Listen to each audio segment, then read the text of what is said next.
ప్రకృతి వ్యవసాయంలో జీవామృతం తయారు చేసుకోవాలి. ఈ జీవామృతము ఎలాగ తయారు చేసుకోవాలంటే 200 లీటర్ల డ్రమ్ తీసుకొని ఆ 200 లీటర్ల డ్రమ్ములో ఒక 180 లీటర్లు మంచి బోరు వాటర్ కానీ బావి వాటర్ కానీ తీసుకోవాలి. ఒక 10 లీటర్లు ఆవు మూత్రము, 10 కిలోల ఆవు పేడ, అలాగే 2 కిలో బెల్లం కూడా ఈ జీవామృతం తయారానికి కలపాలి.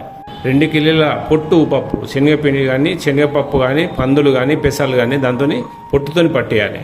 పట్టించి దానికి ఒక దోషడంతా పుట్టమట్టి వేసి సవ్య దిశలో కలపాలి. కలిపినప్పుడు జీవామృతం తయారవుతుంది. 48 అవర్స్ దీన్ని వేసిన తర్వాత పొద్దున సాయంత్రం 2 సార్లు కలపాలి. దానిపైన ఏదైతే మనం డ్రమ్ము తీసుకున్నామో డ్రమ్ము పైన ఒక కాటన్ గుడ్డ కానీ లేకపోతే గన్ని సంచి కానీ కప్పేసి పొద్దున సాయంత్రం 2 పూటలు కలుపుకుంటే జీవామృతం 48 అవర్స్ తర్వాత తయారవుతుంది. ఈ తయారైన జీవామృతాన్ని మనం ఎకరము పొలానికి పారించుకోవచ్చు. మగ్గిన తాటిపండు వాసన వస్తుంది.